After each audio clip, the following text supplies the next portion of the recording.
Boa noite, gente. Vamos dar continuidade ao nosso estudo sobre a teoria da pena. A gente vai estudar agora usando como um exemplo a questão da prova, como a gente consegue fazer a dosimetria da pena de acordo com o artigo 68 do Código Penal. Então, a primeira ideia que o juiz vai ter que olhar na primeira fase é analisar as circunstâncias judiciais, como a gente já viu. As circunstâncias judiciais da primeira fase são 8 circunstâncias e elas devem ser valoradas pelo juiz para que se faça a correta dosimetria da pena.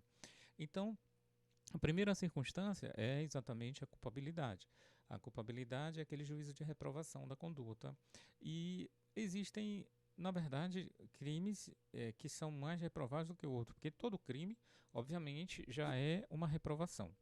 Todo crime já a sociedade já reprova, mas existem alguns crimes pela forma como são executados, que acabam tendo um grau de reprovação maior. E esse grau de reprovação maior é aferido pelo juiz na hora de fazer a dosimetria do caso concreto. A primeira circunstância, portanto, é a culpabilidade.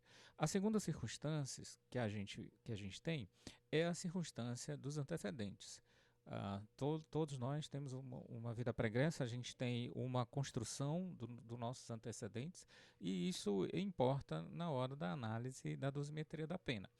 Se a pessoa é reincidente, se a pessoa tem algum antecedente negativo, e é importante observar que antecedentes de inquérito policial, por exemplo, não podem ser utilizados como antecedente por conta do princípio da presunção da inocência. Então, a nossa Constituição, no artigo 5º, inciso 57, traz a presunção da inocência. E se utilizar inquérito policial como forma de prejudicar a dosimetria da pena para pior, que é o caso dos antecedentes, então, nesse caso, você está ferindo ali a regra básica da presunção da inocência. Prosseguindo aqui, deixa eu prosseguir aqui com nossos slides. Prosseguindo aqui, a gente tem o juiz continua na sua busca através. Vamos lá, vai mudar daqui a pouco. Vamos esperar para mudar.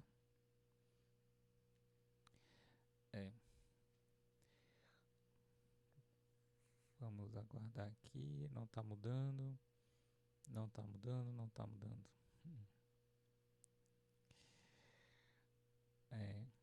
Não está mudando, né? Vamos ver aqui o que está acontecendo. Só um minuto, porque ele não está mudando a nossa apresentação. Vamos para o próximo slide. Opa, voltamos. Aqui, os motivos do crime, portanto, também precisam ser avaliados e o juiz vai ter que analisar a questão dos motivos, o que proporcionou aquela conduta, e isso também é valorado, porque tem algumas situações que tem maior ou menor aceitação ética com relação aos motivos do crime. As circunstâncias em que foi praticada a infração também é observado a circunstância em que foi praticada a infração, porque por exemplo, como eu falei, um crime praticado dentro de uma igreja, um crime praticado perante uma criança, um crime praticado em determinadas circunstâncias tem valoração negativa.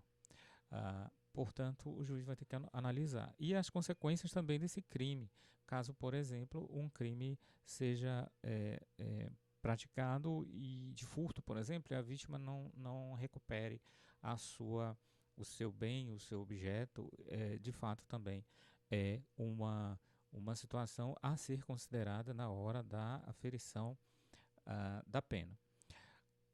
Passar para o próximo aqui, próximo slide. Por fim, o juiz vai ter que analisar o comportamento da vítima.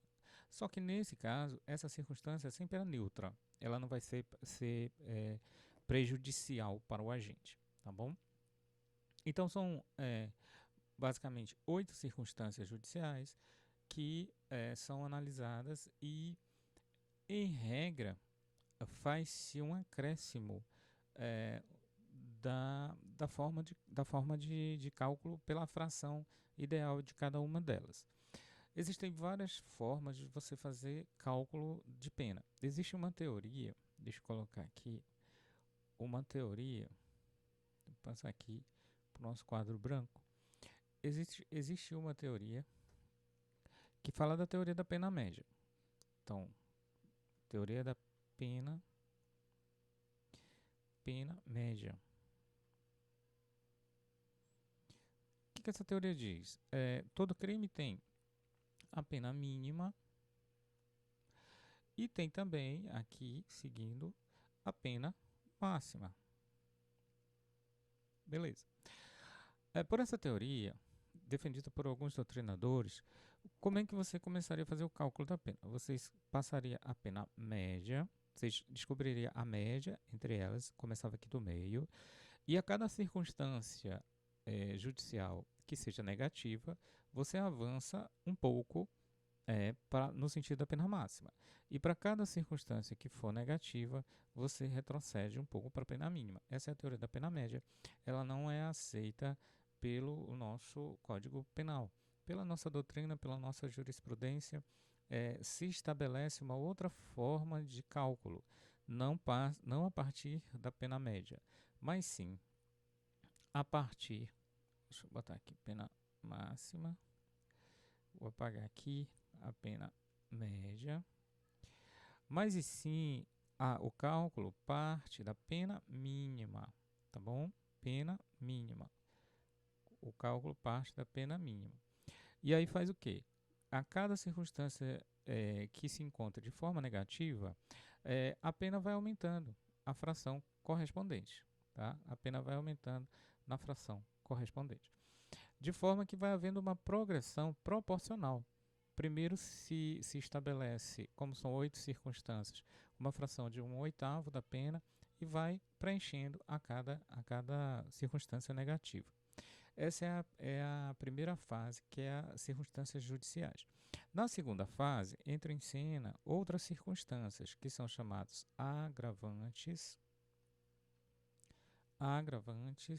e atenuantes. São circunstâncias que o legislador escolheu que vão diminuir ou agravar a pena. Essa é a segunda fase. Nessa segunda fase, você descobre a pena intermediária. Nessa primeira fase aqui, voltando um pouco, nessa primeira fase aqui, a gente descobre a pena base. Pena base. Quando você ouvir essa expressão, você já sabe que é o primeiro cálculo da pena. Na segunda fase, a gente descobre a pena intermediária. E na terceira fase, a gente aplica as causas de aumento e também aplica as causas de diminuição. As causas de diminuição.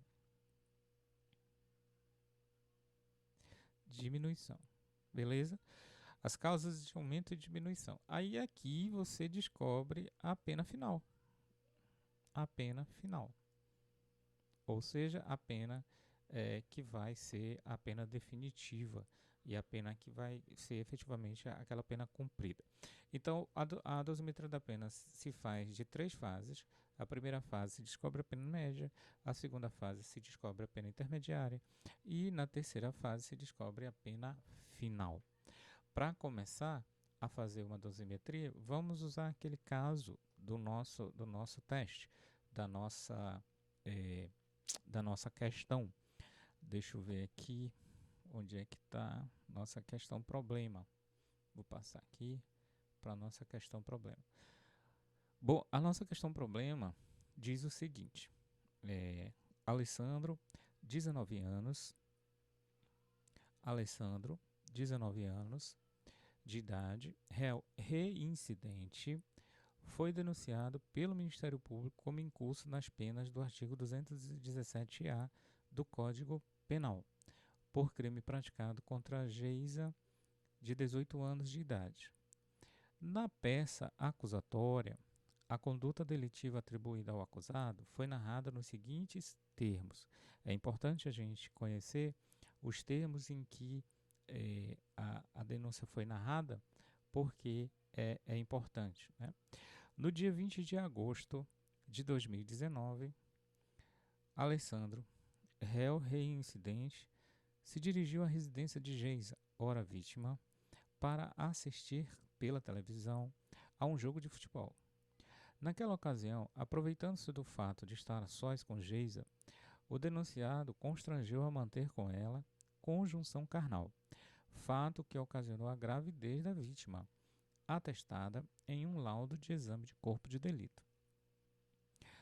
Certo é que, embora não se tenha valido de uma violência real ou de grave ameaça para constranger a vítima a com ela manter uma conjunção carnal, o denunciado aproveitou-se do fato de Geisa ser incapaz de oferecer resistência aos seus propósitos libidinosos, assim como o de dar validamente o seu consentimento, visto que é deficiente mental, incapaz de reger a si mesmo. Alessandro respondeu o processo em liberdade, tendo comparecido a todos os atos do processo a que foi intimado.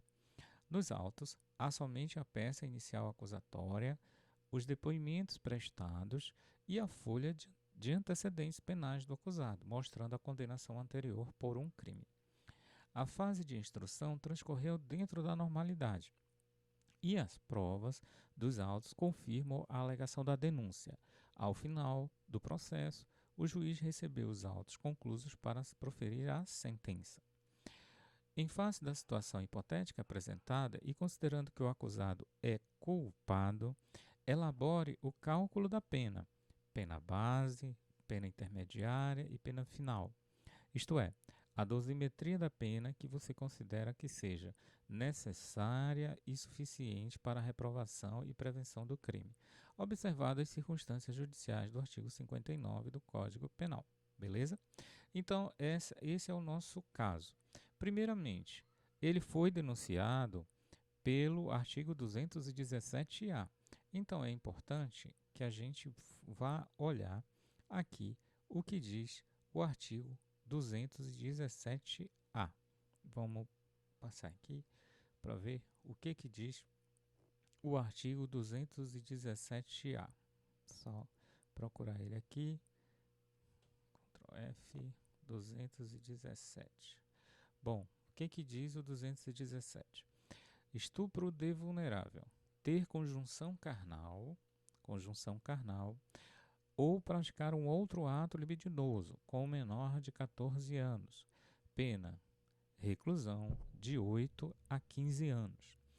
Incorre na mesma pena quem pratica as ações descritas no caput com alguém que, por enfermidade ou deficiência mental, não tem o necessário discernimento para a prática do ato, ou que, por qualquer outra causa, não possa oferecer a resistência.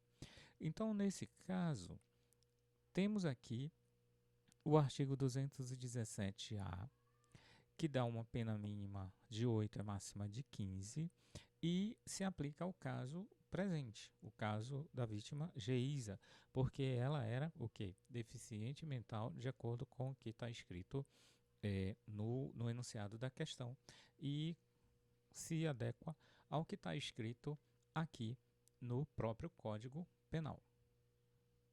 Beleza. Vamos então passar para fazer uma leitura geral do artigo para ver se não tem nenhuma outra circunstância a ser considerada.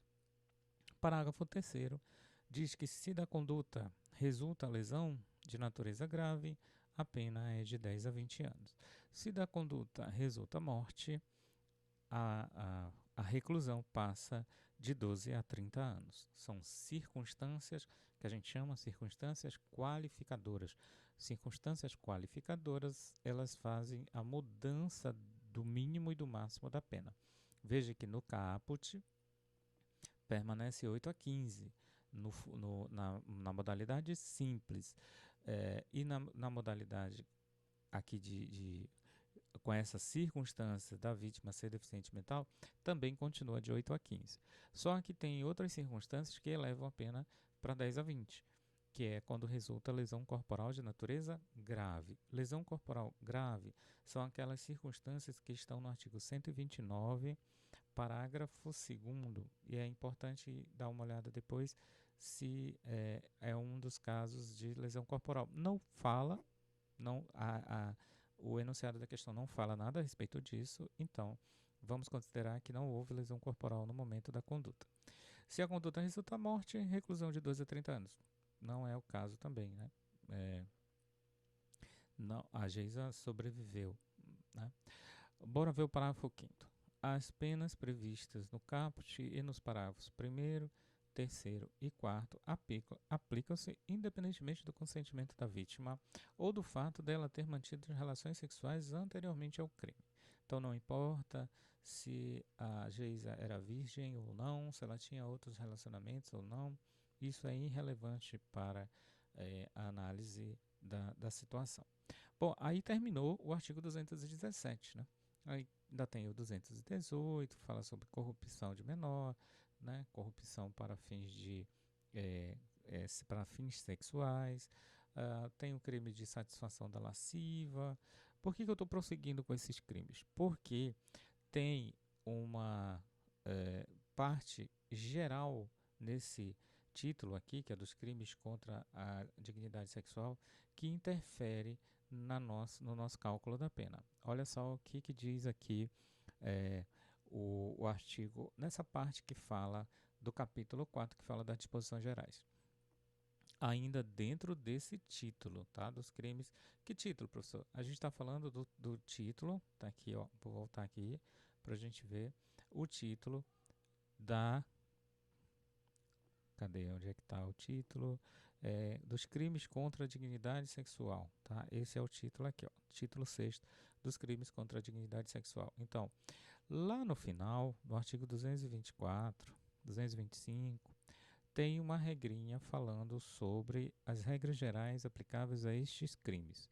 Então, 225 vai dizer: nos crimes definidos nos capítulos 1 e 2 deste título, procede mediante ação pública incondicionada. Uma ação pública incondicionada é aquela que não depende da vontade da vítima para prosseguir. Então, o Ministério Público, ele abre a ação, independente se a vítima quiser ou não abrir a ação contra o autor da infração. Isso é que se diz de um crime de ação pública incondicionada. Por quê? Porque existem crimes de ação pública condicionada à vontade da vítima. O Ministério Público só age se a vítima autorizar. Bom, não, então, já é o caso de crimes de crime de ação pública incondicionada, porque está dentro do capítulo 1º e do capítulo 2º, porque o artigo 217-A, ele está dentro. Cadê o nosso capítulo? Está dentro do capítulo 2º, tá? Capítulo 2º. O 217-A, portanto, é um crime de ação pública incondicionada. Significa que o Ministério Público pode entrar com a ação, independente da vontade da vítima, se a vítima quer ou não entrar com a ação. Isso é irrelevante. E aí tem uma coisa aqui curiosa a respeito do aumento de pena. A pena é aumentada, já que a gente está falando sobre dosimetria da pena, então é importante a gente ler essa parte aqui, porque é uma causa de aumento prevista na parte especial. A pena é aumentada da 4ª parte se o crime é cometido em concurso de 2 ou mais pessoas. Concurso de 2 ou mais pessoas, a gente já aprendeu sobre concurso de pessoas, é exatamente quando se pratica o crime em mais de uma pessoa. Aí, tecnicamente, a gente fala que o crime é em concurso de pessoas.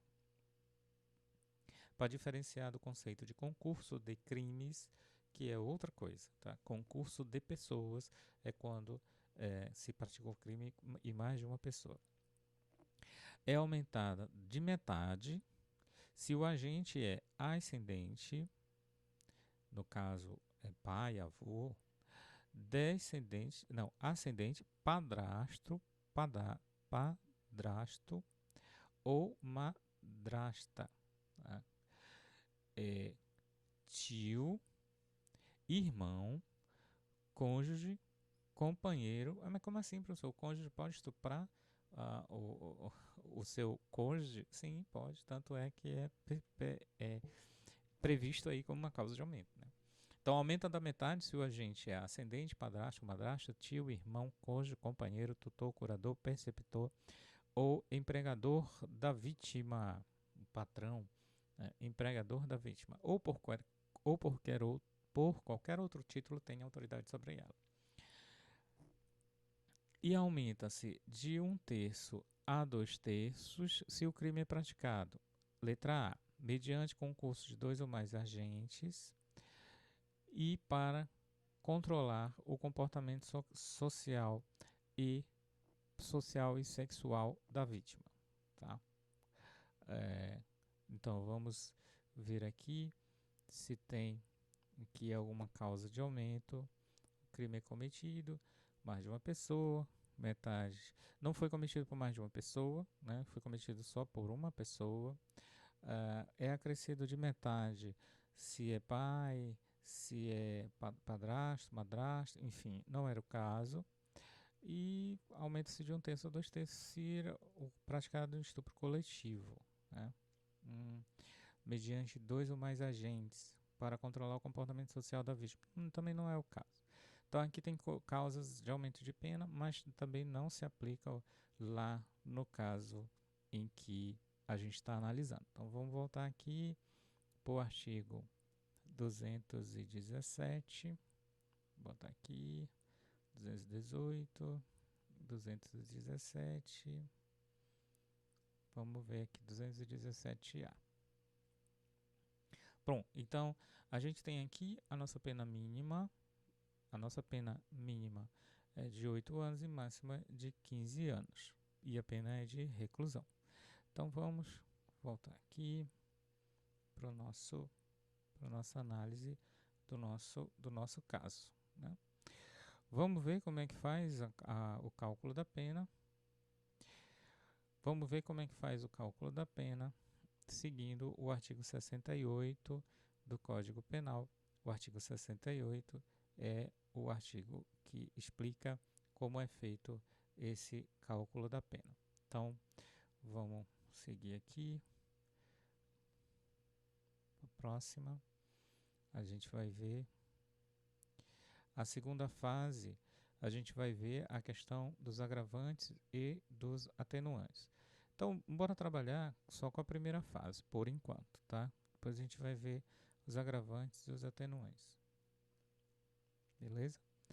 Vamos trabalhar com a situação da primeira fase. Da primeira fase, a gente tem, eu vou aqui abrir uma outra aba para a gente acompanhar o artigo, o código aqui. A gente vai abrir o Código Penal,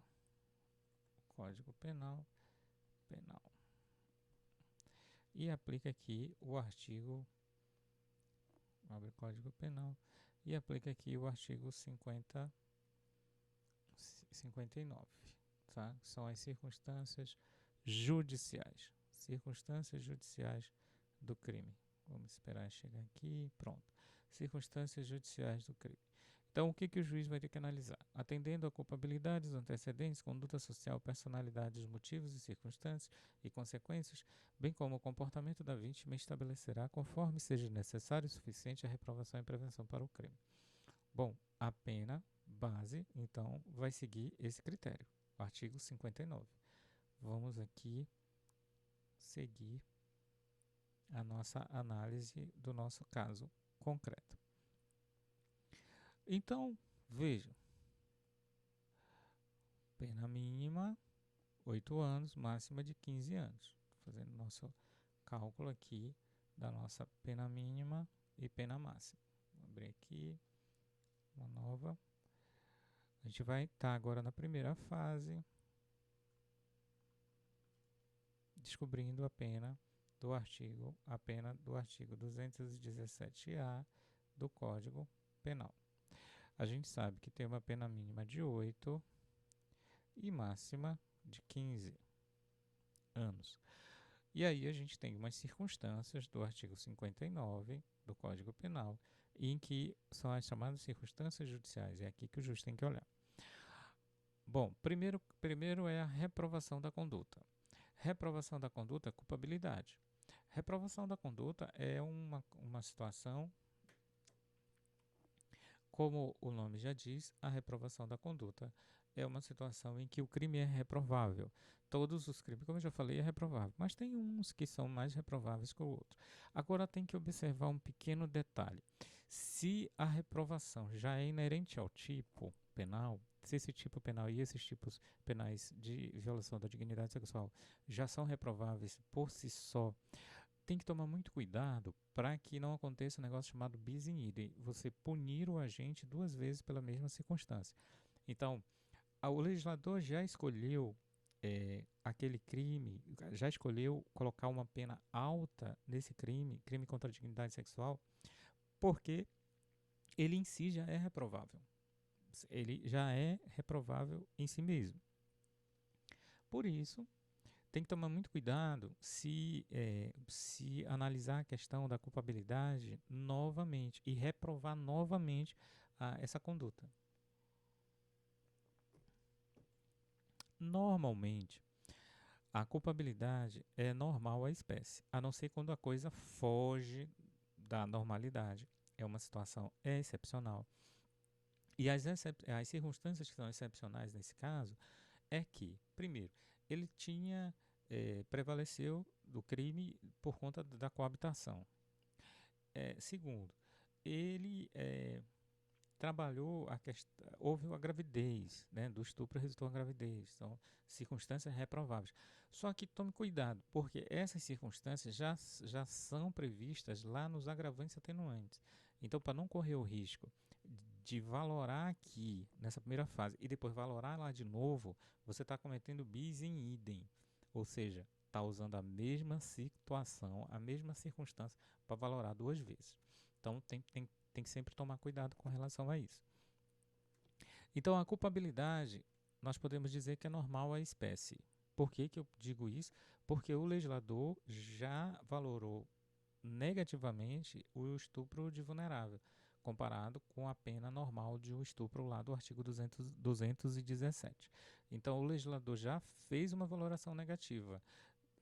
Não cabe ao intérprete fazer novamente essa valoração negativa. Então, aqui a culpabilidade é normal à espécie, a gente pode colocar ela como normal. E se a culpabilidade é normal à espécie, o que acontece? Essa circunstância primeira, a culpabilidade, ela é positiva para o agente, não vai ser negativa. Os antecedentes, outra questão cuidadosa para você observar com relação aos antecedentes. Veja que a questão fala que o acusado é reincidente. Nos antecedentes, ela fala que é reincidente. Só que tem um porém. Lá na outra fase, que é na fase de agravantes e atenuantes, o legislador já colocou como um agravante a reincidência. Já colocou um agravante a reincidência. E se você aplicar aqui a reincidência, você não vai poder aplicar lá. Você não vai poder aplicar lá. Se você aplicar aqui, você vai estar cometendo bis in idem se você aplicar lá novamente. Então, essa questão do bis in idem é muito delicada para você não utilizar a mesma circunstância pesando negativamente duas vezes para o mesmo autor. Então, olha, preste atenção nessa lógica do sistema trifásico. A lógica do sistema trifásico é o seguinte: o 59 ele aumenta menos, porque 1/8 é menos do que 1/6. Na segunda fase, aumenta 1/6.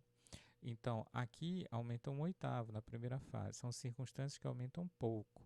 Aqui, 1/6 são circunstâncias que aumentam mais. Aqui vai de 1/6 a 1/6 até metade. Então, na terceira fase, são circunstâncias, até 2/3, aliás, são circunstâncias que vão agravar muito a fração. E o que eu estou querendo mostrar com isso? É que há uma gradação de valor, de importância e de gravidade. Então, sempre que você encontrar circunstâncias que estão aqui na terceira fase, é aqui que elas têm que ser aplicadas. às vezes pode acontecer a mesma circunstância ser encontrada aqui na terceira fase e ser encontrada aqui na fase do 59 também.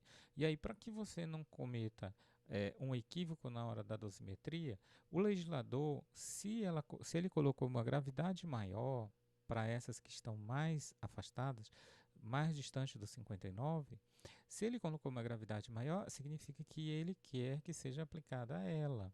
Então, se você encontrou, por exemplo, aqui a reincidência, bem aqui a reincidência nos antecedentes, do agravantes e atenuantes, você encontrou a reincidência, você deve aplicar aqui na reincidência e não aqui no 59.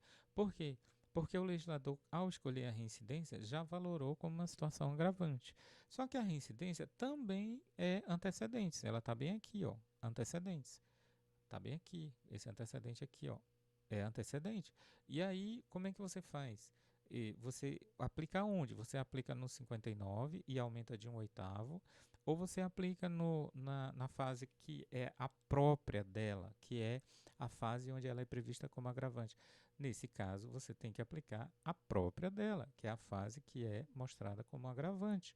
Então, você você não aplica no 59, você diz assim, apesar de que, ó, você bota positivo aqui, porque você vai dizer, apesar de que o réu tem antecedentes, essa circunstância vai ser valorada na segunda fase da pena, que é na fase que fala da circunstância. Por quê? Porque o legislador quis assim, porque senão você ia aplicar uma circunstância que o legislador escolheu para valorar eh, mais forte, você ia escolher numa fase mais branda, mais leve.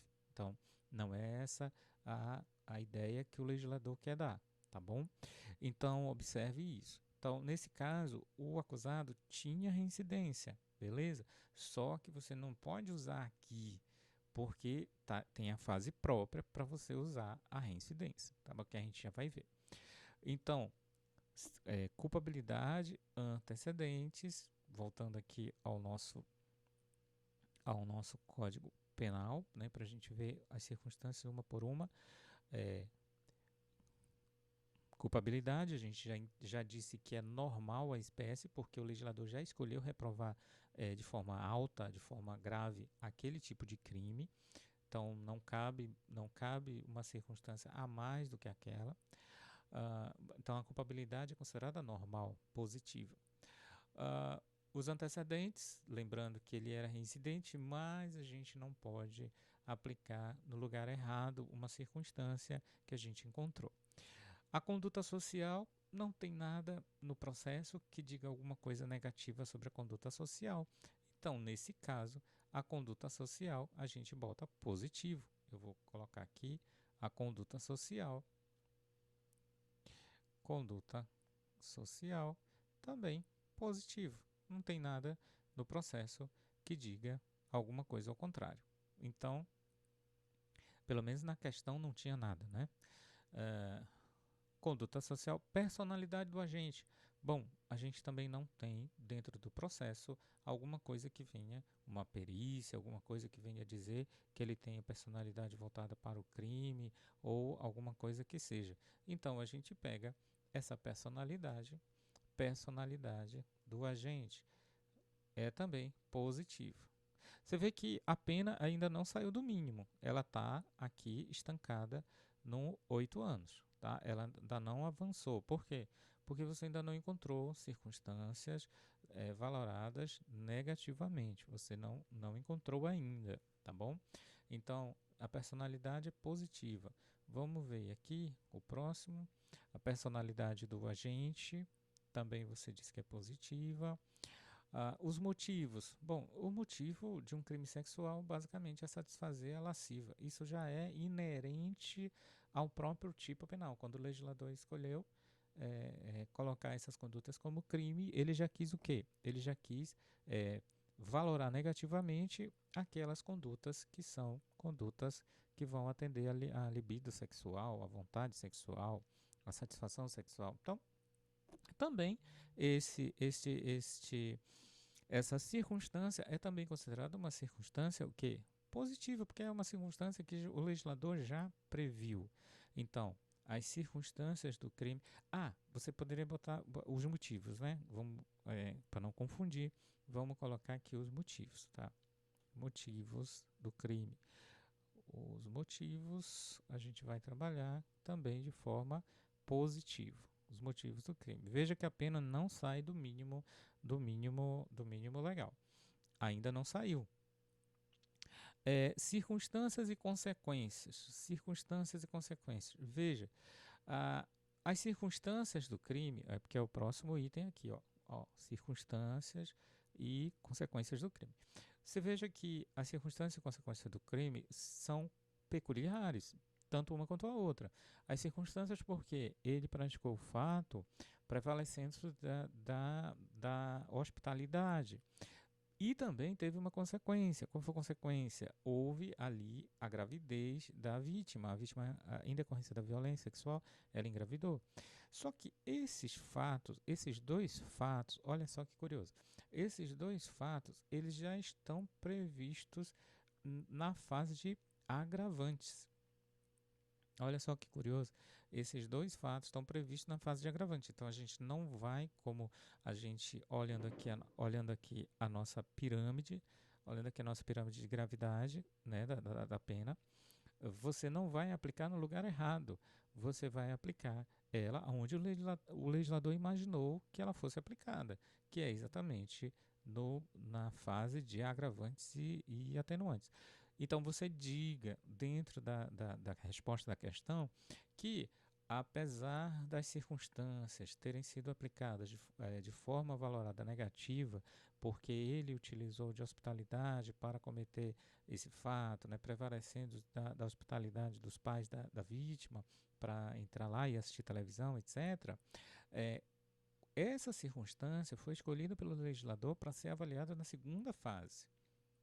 Na segunda fase da dosimetria, que dá uma gravidade maior e, portanto, não deve ser utilizada nessa fase. Aí você explica por que você não vai valorar nesta fase, tá bom? E aí as circunstâncias também é o que? Positiva. Circunstância também positiva. Olha o efeito disso. O que está acontecendo? Não está saindo da pena mínima. Não está saindo da pena mínima.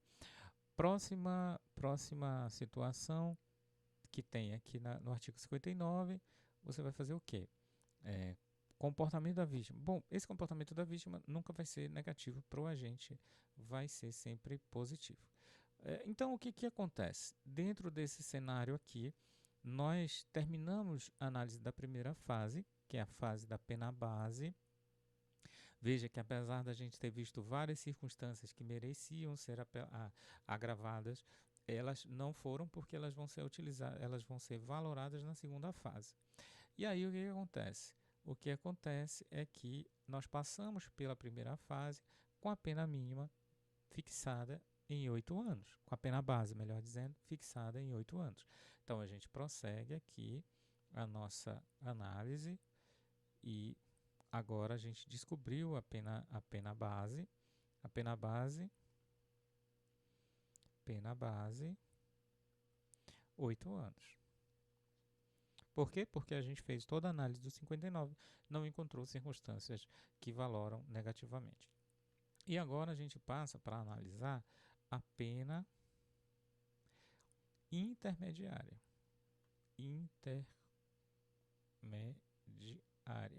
Intermediária. Bom, aí a gente dá uma parada e vamos voltar para o nosso slide para que a gente vai analisar as circunstâncias agravantes e atenuantes. Então, vamos lá, passar para o nosso slide e analisar as circunstâncias agravantes e atenuantes. Bom, e aí lembrando sempre com um olhar para aquele caso concreto lá, para ver se a gente acha, né, as circunstâncias agravantes e atenuantes. Vamos lá. Na segunda fase é feita as agravantes, circunstâncias genéricas agravantes. Elas sempre agravam a pena e não pode deixar de levar em consideração. A enumeração é taxativa, de modo que, se não estiver expressamente prevista na lei, não tem como o juiz aplicar. São situações taxativas, tá? Então, bora conhecer aqui quais são elas. Vou avançar aqui. Opa, foi muito. Aqui. A primeira delas é a reincidência. Olha só. Reincidência é a situação em que quem pratica um fato após ter sido transitado em julgado, condenado por um crime anterior com trânsito em julgado. Então, reincidência exige a necessidade do trânsito em julgado. Se não ocorreu o trânsito em julgado, professor, e cometeu um outro crime, ele é reincidente? Não. Por quê? Precisa ele já ter sido condenado anteriormente ao trânsito em julgado. Ou seja, vou desenhar aqui, talvez fique mais fácil a gente ver no esquema, tá? Botar aqui no esquema a reincidência.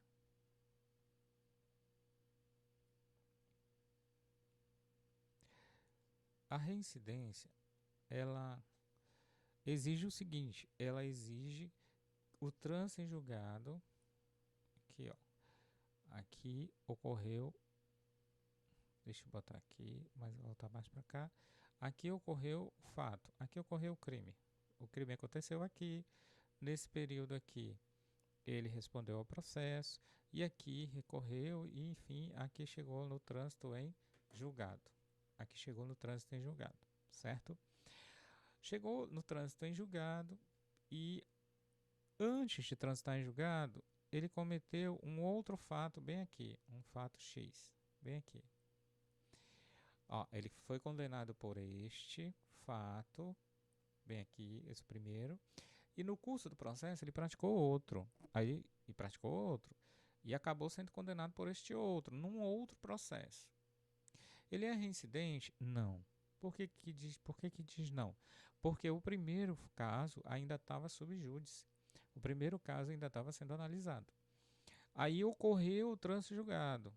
E aqui, depois do trânsito julgado, ele praticou um outro fato, um fato Y, que é crime também. Para este fato Y, ele é reincidente. Por quê? Porque a regra da reincidência exige que ele cometa um novo crime após transitar em julgado uma sentença que eu tenha condenado por crime anterior. Que é exatamente esse exemplo aqui que a gente está dando. Então, houve um fato, e sobre esse fato ele foi condenado, transitou em julgado, e aí ele cometeu um outro fato, um fato Y aqui qualquer. E aí é crime. E aí ele é considerado reincidente. Nesse caso. Para esse caso do X aqui, ele não é considerado reincidente. Por quê? Porque a lei exige que ele tenha sido condenado, ele pratica o crime após o transjugado do crime anterior, para ele ser considerado reincidente. Por quê, gente? Porque aqui ele ainda estava discutindo a questão, ele ainda podia ser considerado inocente. Então não faz muito sentido você penalizar ele por um fato anterior, que seria esse a razão da reincidência, penalizar ele por um fato anterior, sendo que de fato ele era ainda presumidamente inocente, tendo em vista o disposto no artigo 5º, inciso 57 da nossa Constituição, a presunção da inocência. Por essa razão é que não se pode utilizar esse crime aqui no X, dizer que ele já é reincidente aqui. Ele não é. Mesmo se ele tivesse feito mais outros crimes ainda nesse período, ele não pode ser considerado reincidente. Ele ainda é considerado primário. E outra questão também, para configurar a reincidência, só pode haver a condenação anterior a crime. Se a condenação anterior for a contravenção penal, também não incide a reincidência. E uma outra coisa com relação à reincidência é que existe um prazo de até 5 anos. Deixa eu apagar isso aqui. De um prazo de até 5 anos após o trânsito em julgado. 5 anos. Ou seja, a partir daqui, se ele cometer um outro crime, o Z, por exemplo, ele não é mais reincidente, porque a lei faz uma ressalva nesse período aqui. Nesse período de 5 anos aqui, ele está, vamos dizer assim, num período de prova e se ele fizer um novo crime, ele não vai poder ser considerado primário, ele vai ser considerado reincidente porque está dentro do prazo de 5 anos. Passou do prazo de 5 anos, esse aqui ele não é considerado mais reincidente. Precisei aqui, ele não é mais considerado reincidente. Por quê? Porque passou o prazo de 5 anos. Mas, professor, ele teve uma condenação anterior por esse fato bem aqui. A gente vai botar aqui o fato zero. Né? Esse aqui seria o fato primeiro, o fato zero. Mas ele teve uma condenação, está aqui, transitou em julgado direitinho. Mas a lei faz essa limitação de 5 anos. O que sobra para essa situação? Sobra você valorar no artigo 59 como um antecedente. Ele não vai ser valorado como reincidente. Por quê? Porque não pode. Por que não pode? Por que não pode? Porque já passou 5 anos. Não pode.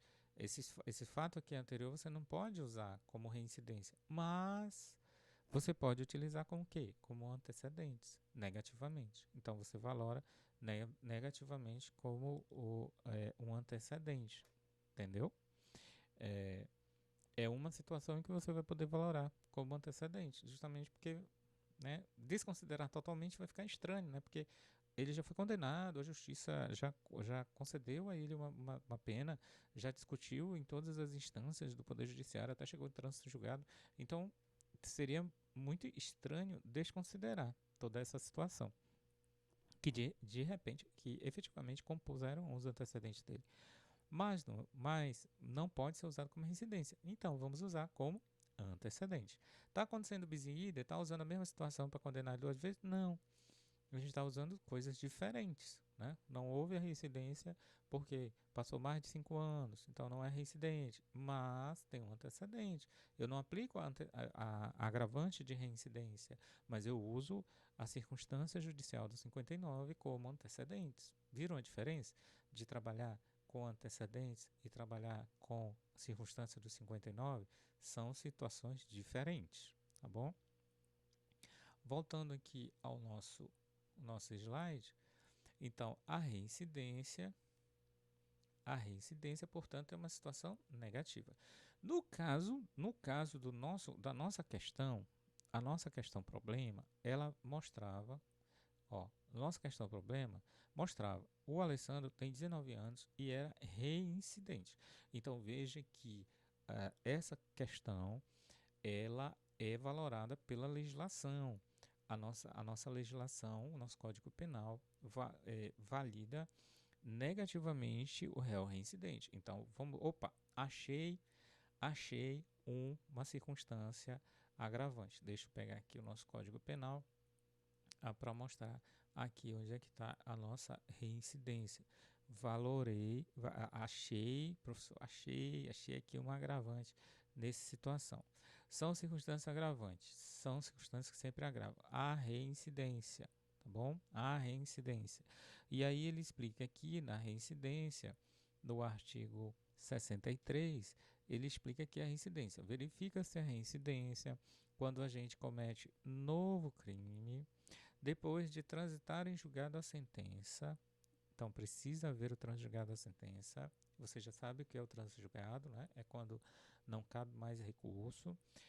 Que no país ou no estrangeiro tenha condenado por crime anterior, beleza? Então, precisa ser crime, como eu expliquei para vocês.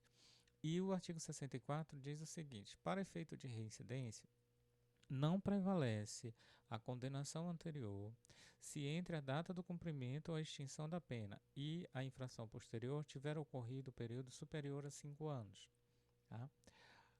Computado o período de prova da suspensão ou livramento condicional ou não ocorrer revogação. Tá bom?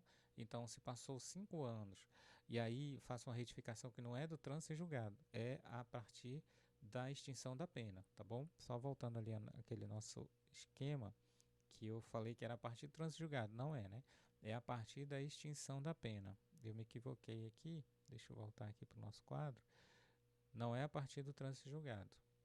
É a partir da extinção da pena. Ele já cumpriu a pena já transitou em julgado, ele praticou o novo fato, só que o Z, que a gente usou aqui como uma situação que não era reincidência, o Z foi praticado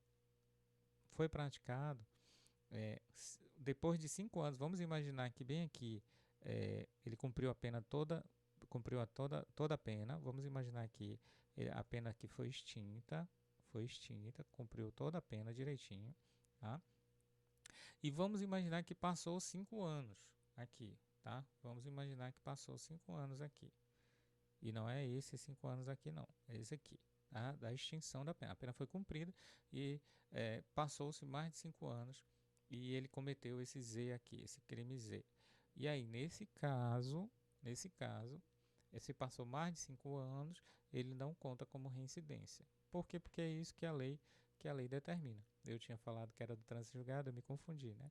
É a partir da extinção da pena, desde que houve a extinção da pena, o cumprimento da pena. A extinção seria, no caso, o cumprimento da pena, tá bom? O cumprimento da pena.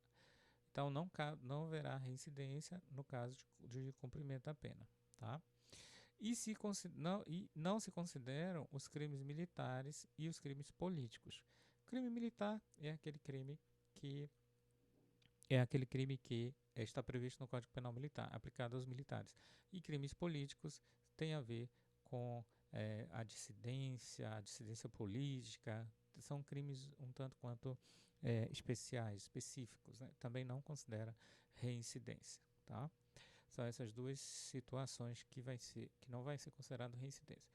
Voltando aqui para o nosso artigo, as circunstâncias agravantes do artigo 61, ainda considera a circunstância agravante ter o agente cometido o crime por motivo fútil ou torpe. Vamos ver lá o que é o motivo fútil ou torpe, tá bom? Vamos aqui nos nossos slides ver o que é motivo fútil ou torpe. Motivo fútil é aquele motivo frívolo, desproporcional, insignificante. Me deu exemplo, né? Matou por causa de um cigarro, matou por causa de R$ 1, enfim. E motivo torpe é aquele motivo repugnante. Matou porque era católico, ou matou porque era protestante, ou matou porque era homossexual. Enfim, são situações que causam repugnância, né? Então, são considerados motivos torpe, motivo que causa repugnância. Isso é avaliado pela legislação de forma negativa. Tá? Que mais que é motivo? Finalidade para assegurar a execução ou ocultação de um crime, de outro crime, também. Lembrando sempre que a gente faz análise lá do nosso caso, né? Do nosso caso, do nosso exercício, o nosso caso, problema, não é o caso, né? Não seria o caso. Não foi para assegurar outro crime, não. Também não foi a traição, a emboscada ou dissimulação. Também não é o caso. Deixa eu ver o próximo aqui. Com emprego de veneno, fogo explosivo, tortura ou que possa resultar perigo comum. Não tinha nada disso na questão. Contra ascendente, descendente, cônjuge, irmão, também não. Não há situação. Ele não era ascendente, descendente, nem cônjuge, nem irmão dela, né? O que mais? Lembrando que se fosse essa situação aqui, é uma causa de aumento lá que a gente viu no 225.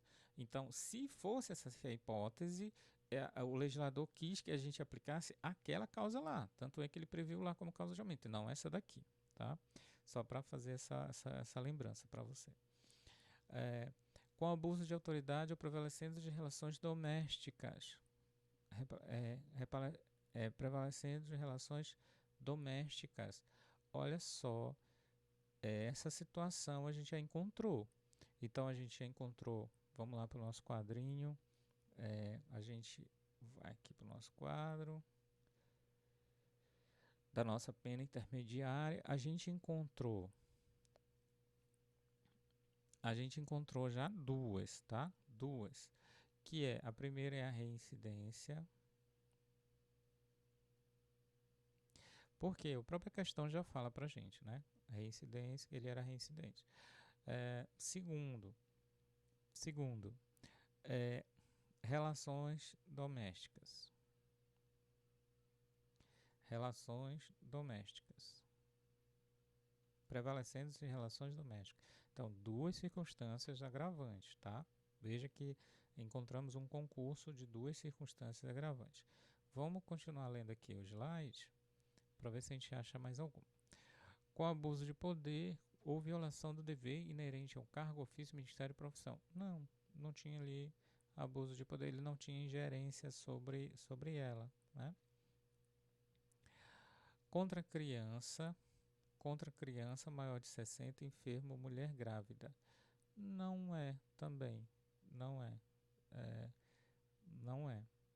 Enfermo, você podia dizer assim, não, mas ela é doente mental, enfermo. Bom, mas isso já foi considerado no caput, quando o legislador avaliou de forma negativa aquela circunstância. Então, você não pode avaliar novamente, tá?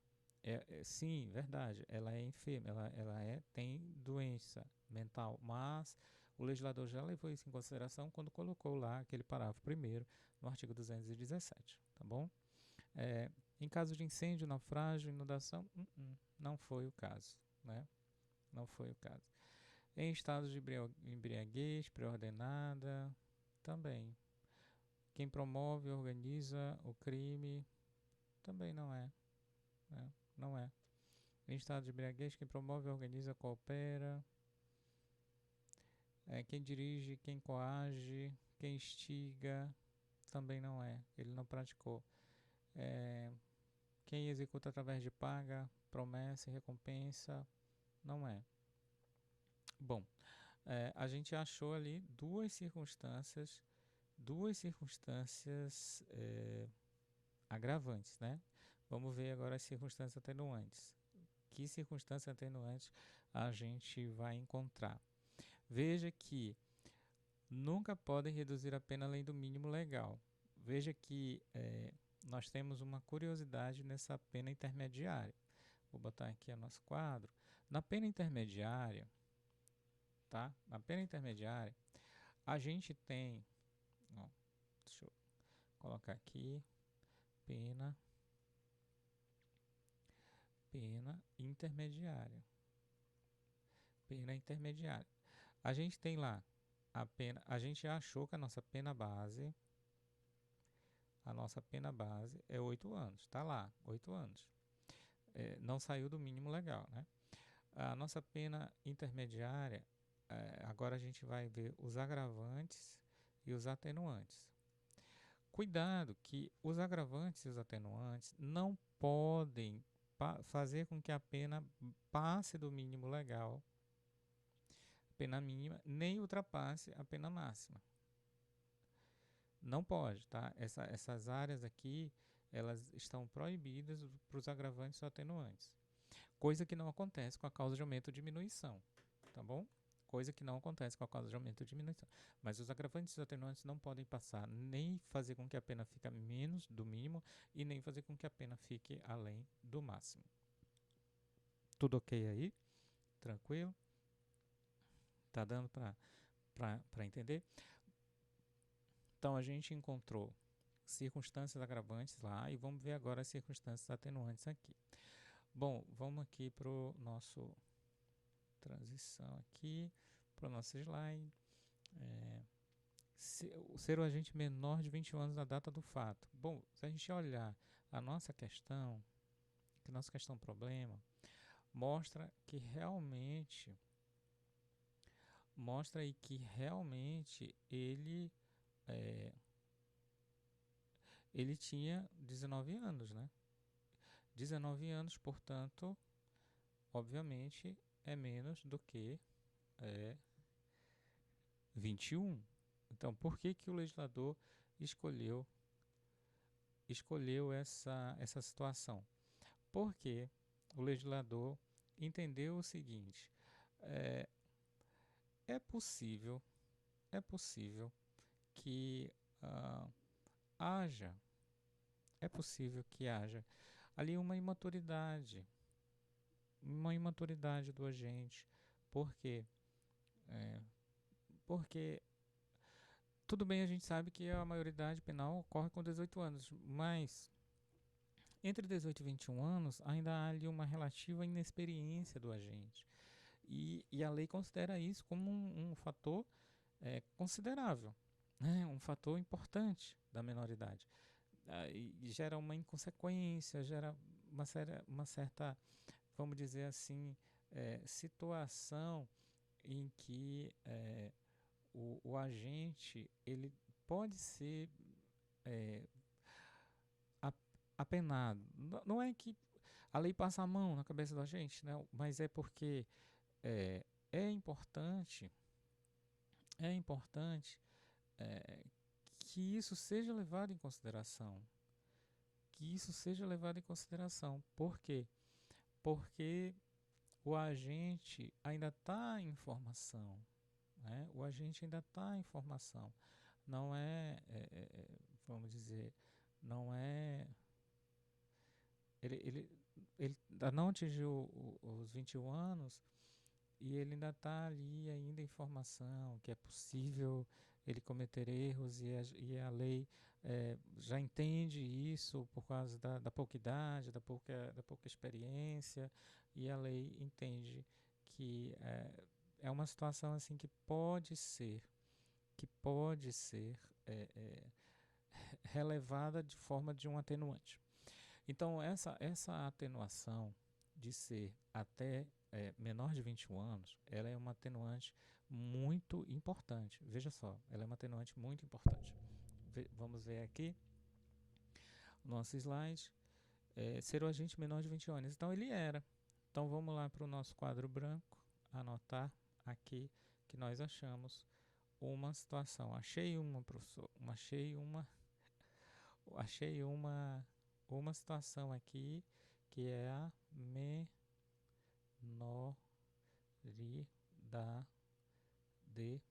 relativa. Menoridade relativa, tá?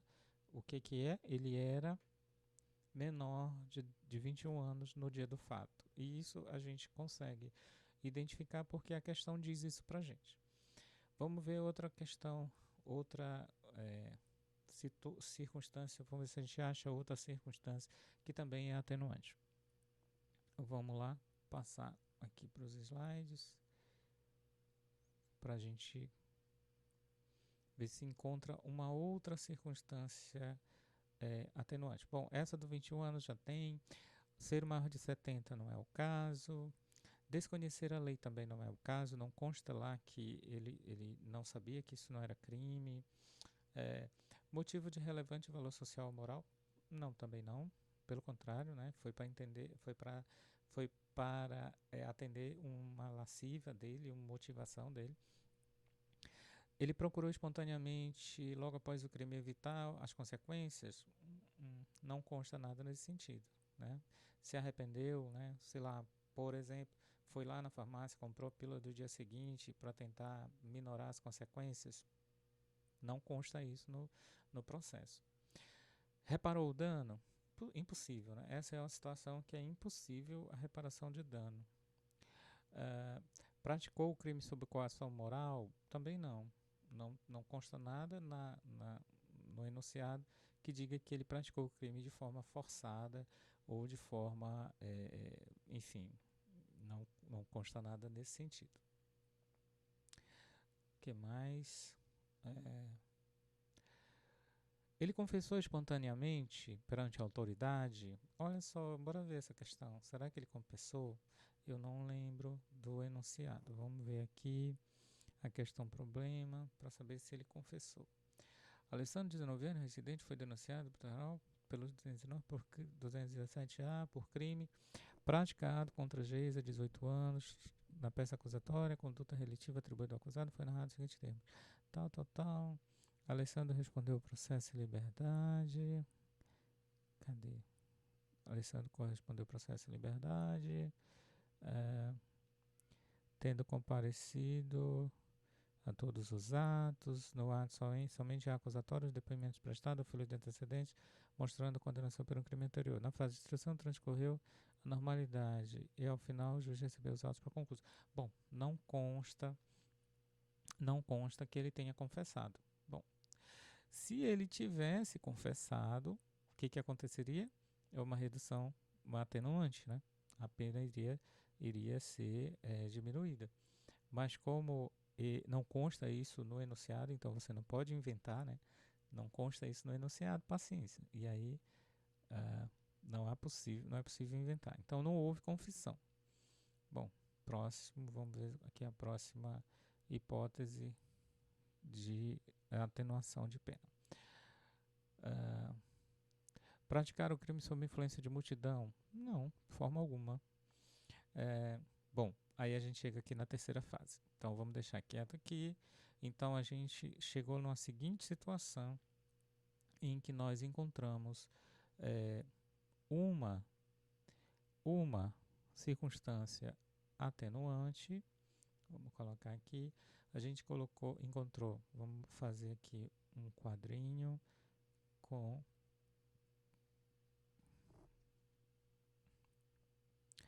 houve aqui uma concorrência.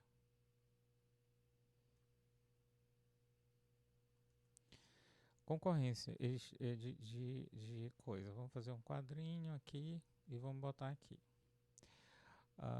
Aqui as circunstâncias agravantes e aqui desse outro lado circunstâncias atenuantes. Então, agravante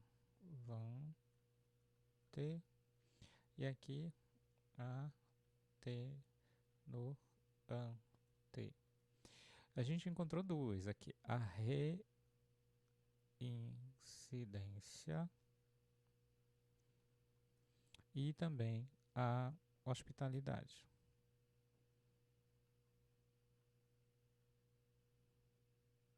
Porque é considerado uma circunstância agravante cometer o crime prevalecendo da hospitalidade. E desse outro lado aqui, a gente encontrou uma chamada menoridade relativa. Menoridade relativa. Beleza. Bom, estão se chocando, professor. Tem dois contra um. Como é que a gente faz? A gente faz uma soma, uma anula a outra e fica só uma. Esse aqui está com 2, anula a reincidência, anula pela menoridade, aí vai ficar na hospitalidade, né? A agravante da hospitalidade. Não pode ser assim. Quando elas estão concorrendo, tanto agravante quanto atenuante, o que a gente deve fazer? A gente deve observar as circunstâncias preponderantes. Vamos botar aqui no slide para entender melhor. Quando a gente está fazendo essa análise, pode sim acontecer o que a gente viu aqui, de concorrer circunstâncias atenuantes e circunstâncias agravantes. Você não pode fazer um cálculo aritmético. Deixa eu passar para cá, a gente vai deixar em aberto aqui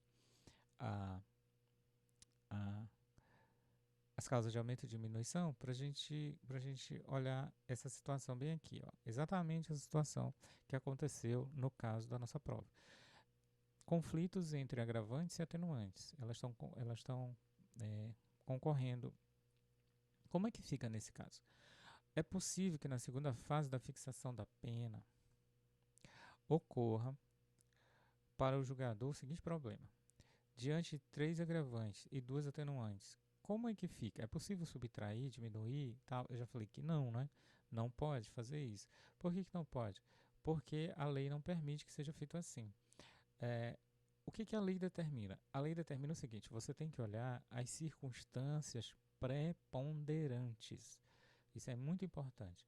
Olhar as circunstâncias preponderantes. Quais são as circunstâncias preponderantes? Por que esse nome é assim? Porque elas preponderam sobre as outras. Elas preponderam sobre as outras. O que é preponderar sobre as outras?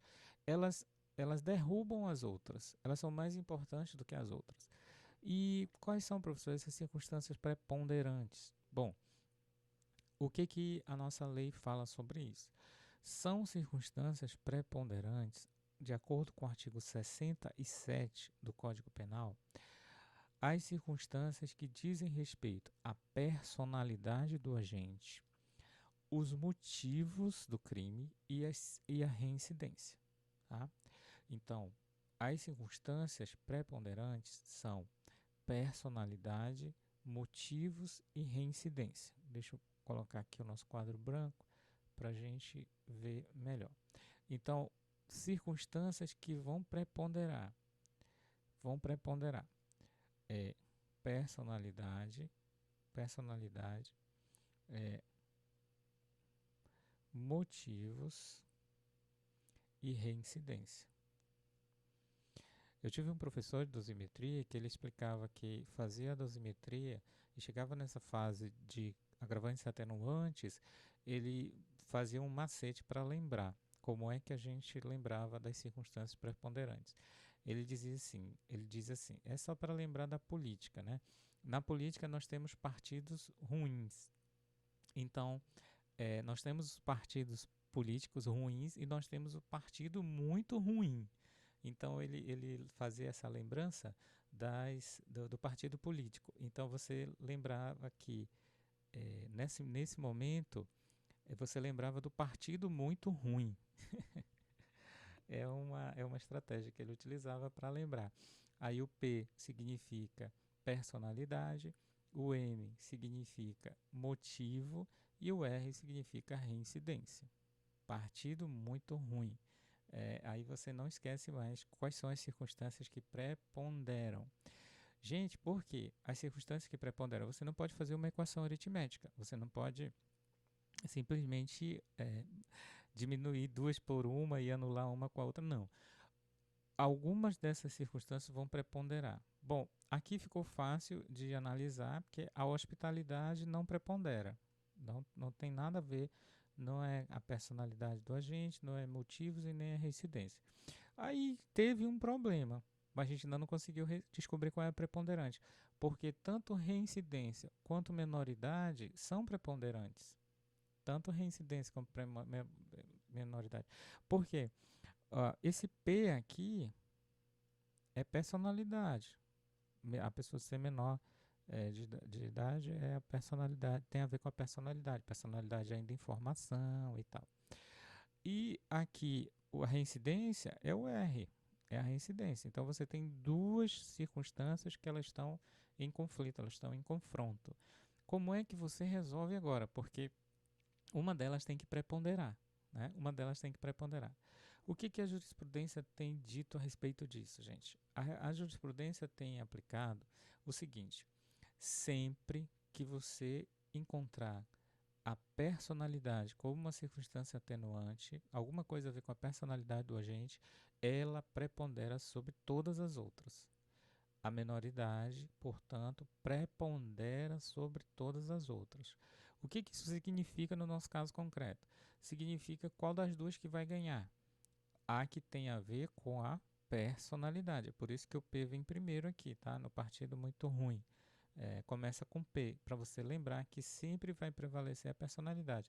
Então, a personalidade, ela prepondera sobre as outras.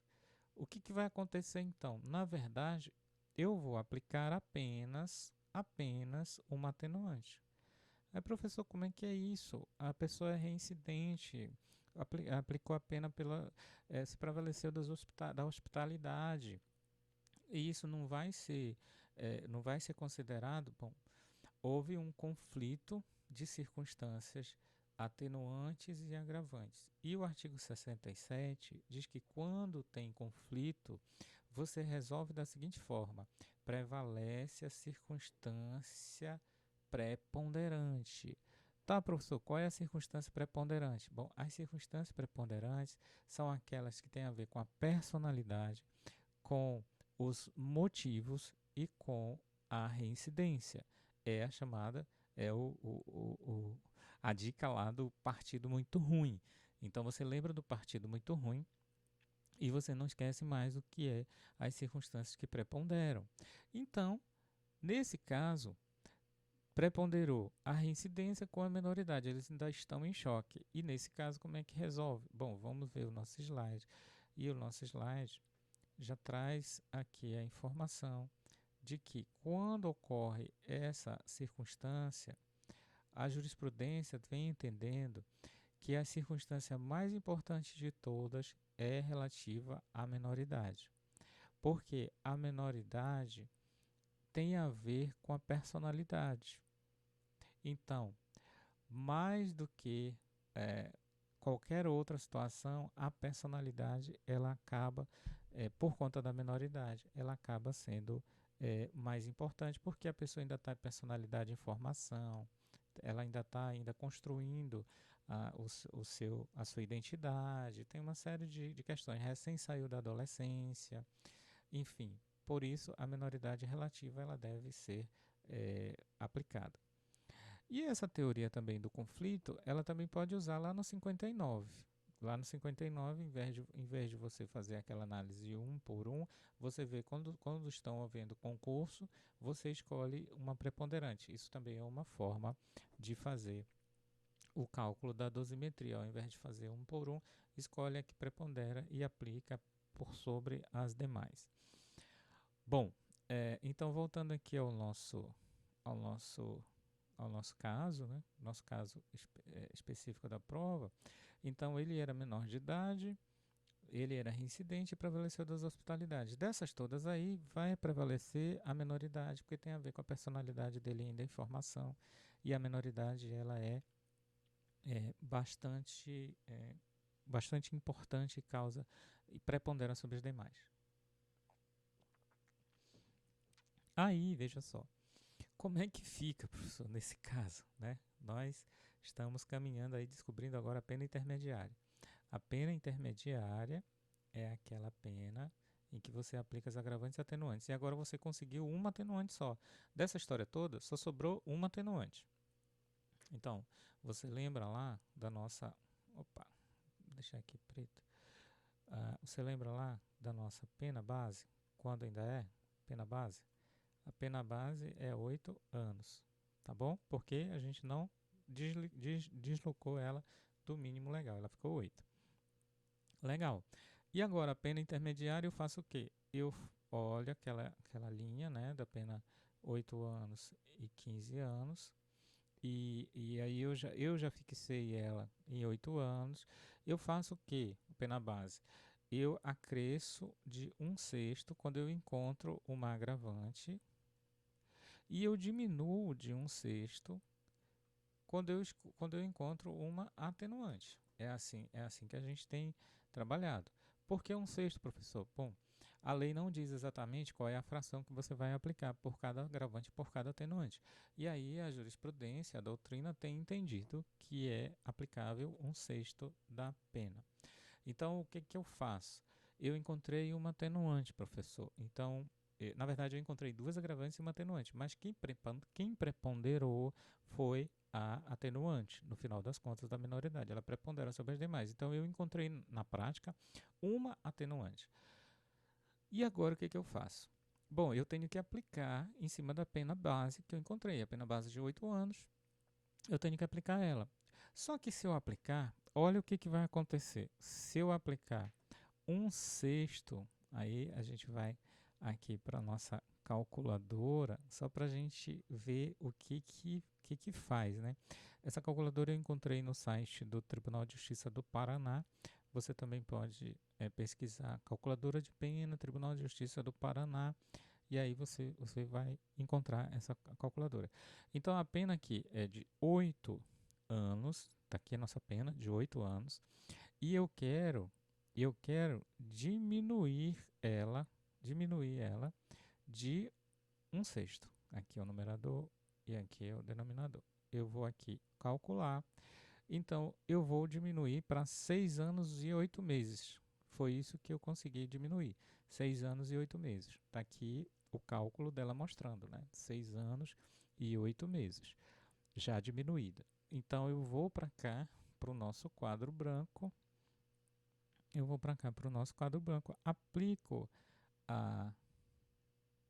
aplico a redução, que vai ser 6 anos, deixa eu ver aqui, 6 anos e 8 meses, seria aqui, aplica aqui 6 anos e 8 meses, só que eu observo o seguinte, eu aplicando a atenuante, ela ultrapassou da pena mínima. Essa aqui é a pena mínima, isso aqui é a pena máxima. E o que eu falei lá atrás para você? Que quando eu aplicar as circunstâncias atenuantes e agravantes, eu nunca posso nem diminuir aquém do mínimo e nem passar do máximo da pena. São essas tabelas não, esses limites não podem ser ultrapassados. Não pode ultrapassar a pena mínima. Aqui, ó, não pode ultrapassar. Isso aqui não pode. Então, o que vai acontecer com esses 6 anos e 8 meses? Poxa, ele achou um atenuante até razoável. Né? De 8 anos, a pena iria cair para 6 anos. Porque você vai dizer que encontrou essa atenuante, que essa atenuante, ao ser aplicado a pena mínima aplicada, vai reduzir a pena além do mínimo, aquém, melhor dizendo, né? Vai reduzir a pena aquém do mínimo legal. E isto não é possível acontecer. A lei não permite e a jurisprudência também não concorda. É impossível você diminuir, aplicando um atenuante e diminuir a menos do que o mínimo da pena. Apesar de que você vai encontrar decisões judiciais, jurisprudências, gente falando, doutrinadores falando que vai sim ser possível diminuir. Mas a jurisprudência do STJ ela é no sentido de que não é possível não, tá? Não é possível diminuir. Então, neste caso, olha só o que aconteceu. Ele tem uma atenuante que preponderou sobre todas as outras, as agravantes, e ficou valendo essa atenuante. Só que na prática não aconteceu nada, porque não pode diminuir a pena além do mínimo legal e ela já está fixada no mínimo legal. Bom, beleza, né? E agora a gente vai para a terceira fase. Então, na pena base foi 8 anos, a pena intermediária que a gente achou também foi 8 anos. Por que também foi 8 anos, professor? Porque você não pôde aplicar nenhuma das circunstâncias atenuante. Mesmo que você tenha aplicado, ela não pode reduzir a pena mínimo legal. E, professor, e não dá para aplicar a agravante que ficou faltando lá? Não dá para aplicar porque na hora do confronto, lembra aqui do confronto anterior? Na hora do confronto, quem venceu? Venceu, preponderou a menoridade. E ela prepondera sobre todas as outras. Então, não há como você aplicar a reincidência nesse caso. E aí, o que aconteceu? A pena base já foi fixada em 8 anos. A pena intermediária,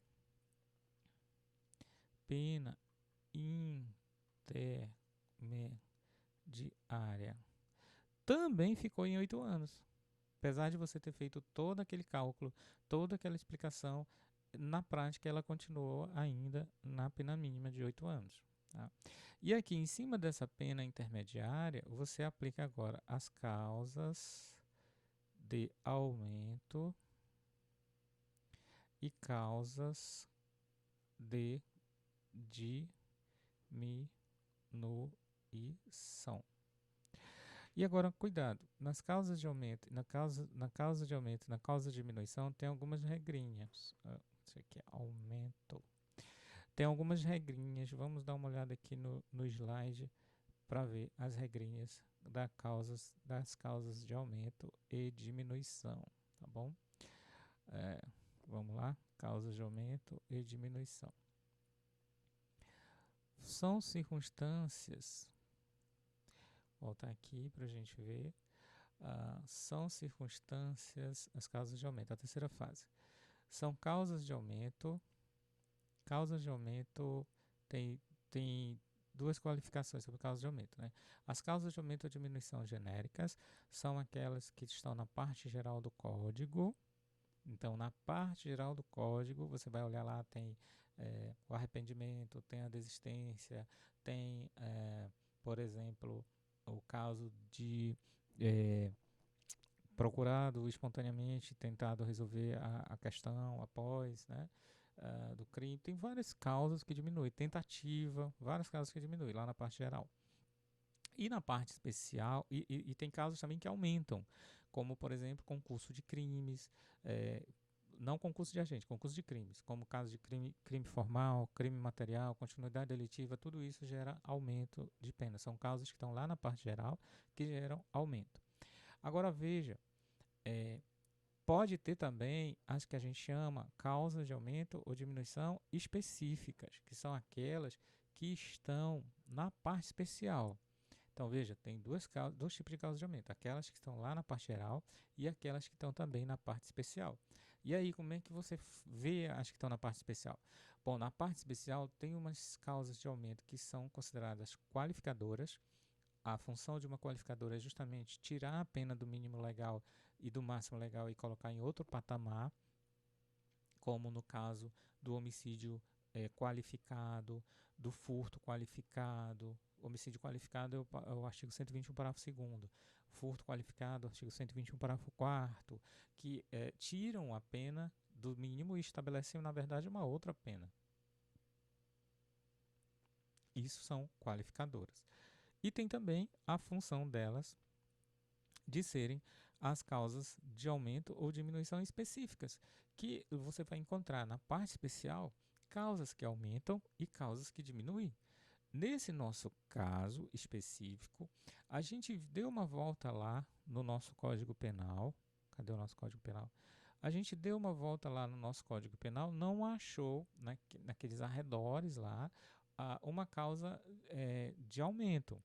Mas, se a gente andar mais um pouco e der uma visão um pouco mais ampliada, você vai observar uma coisa curiosa. Ó, se a gente continuar aqui no 217A e for prosseguir, cadê? Vou pegar aqui o nosso código penal. Se a gente vai pegar aqui o 217A e prosseguir, a gente vai ver que acha lá no 225 causas de aumento, né? A gente viu várias causas de aumento lá. Aumento de pena, se o crime é cometido em concurso de pessoas, aumenta se é o ascendente, padrasto, madrasta, tal. Aumenta também se é estupro coletivo, se é estupro corretivo, também aumenta, são causas de aumento. Mas prosseguindo aqui, seguindo a análise, tem uma circunstância muito curiosa que a gente precisa observar, que é exatamente, deixa eu achar aqui, o artigo, as disposições gerais referente a todo o título. Aquelas disposições gerais que a gente viu era só para aqueles capítulos lá. Essa daqui é disposições gerais para todo o título. O título é crimes contra a dignidade sexual.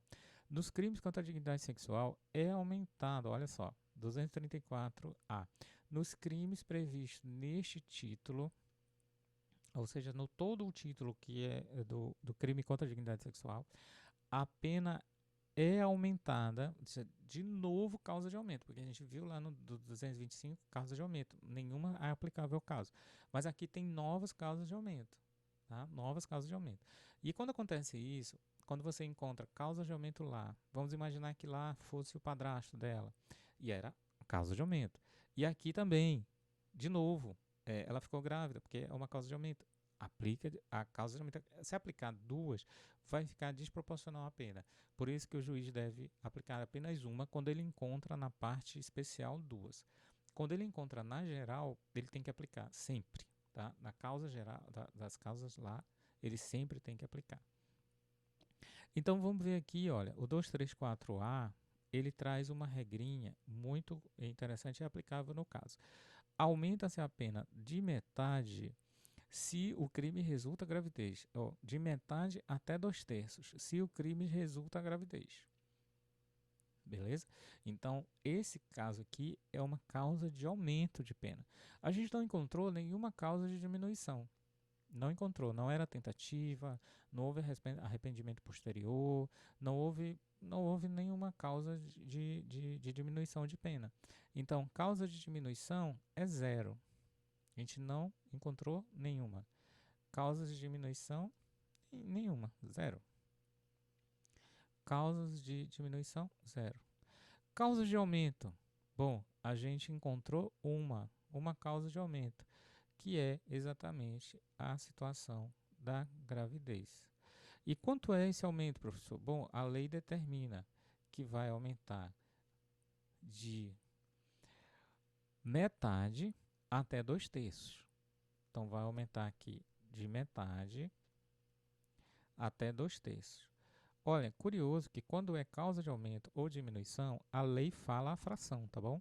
Quando é causa de aumento ou diminuição, a lei fala expressamente qual é a fração. É diferente do agravante e do atenuante, que ela não fala qual é a fração, e a justiça tem entendido que é 1/6.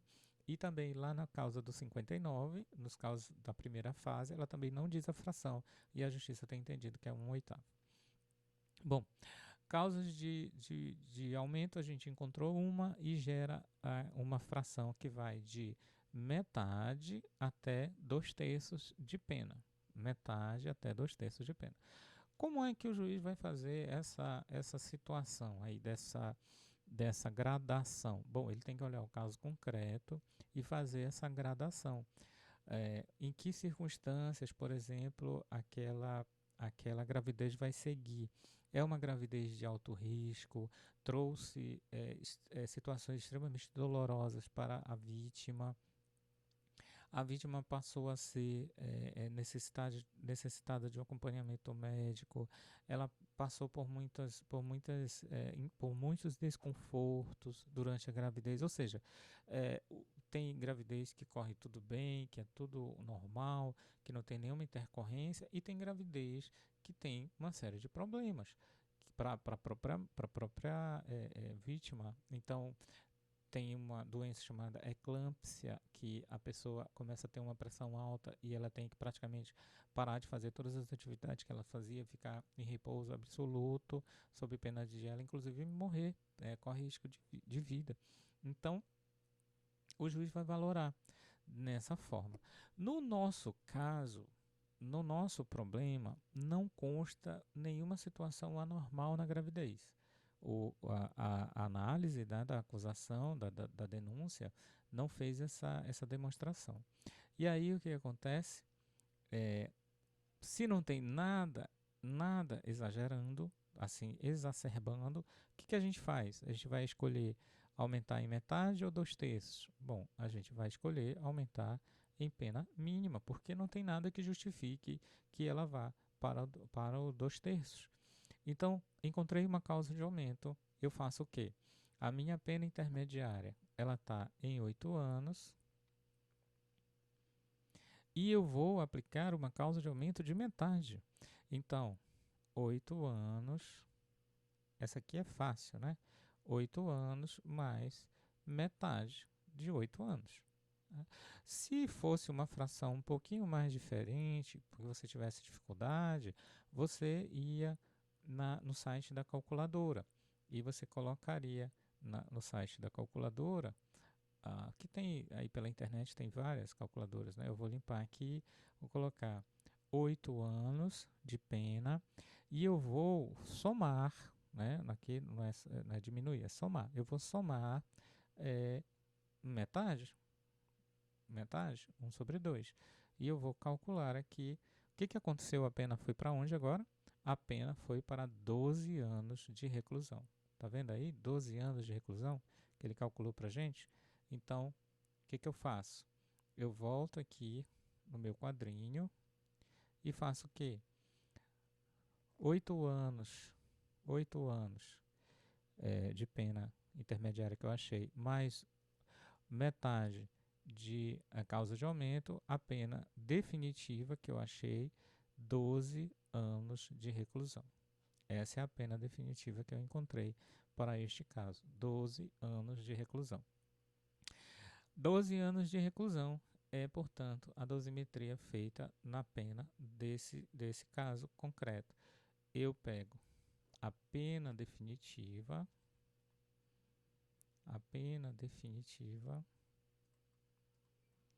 Como vai ficar a pena definitiva? Bom, a pena definitiva vai ficar em 12 anos de reclusão. Certinho aí? Ficou parecida com a pena de vocês, que vocês fizeram? A gente fez todo um cálculo, toda uma explicação para poder chegar nessa pena definitiva. E finalizando, a gente conseguiu encontrar a pena definitiva, que é 12 anos de reclusão. Agora a gente precisa estabelecer, achamos a pena, que é a pena do crime, desse crime 217A, aplicado neste caso concreto, resultou numa pena de 12 anos, e a gente precisa fixar o regime dessa pena. Qual é o regime da pena aplicável neste caso? Bom, aí a gente tem que ver um pequeno detalhe. Ele é reincidente. Se ele é reincidente, a gente sabe que sempre a pena vai começar no regime fechado.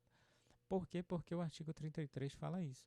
O artigo 33 do Código fala que para o réu que não é reincidente, segue aquela tabelinha. Penas até 4 anos é regime aberto, de 4 a 8, acima de 4 não excede a 8 é regime semiaberto.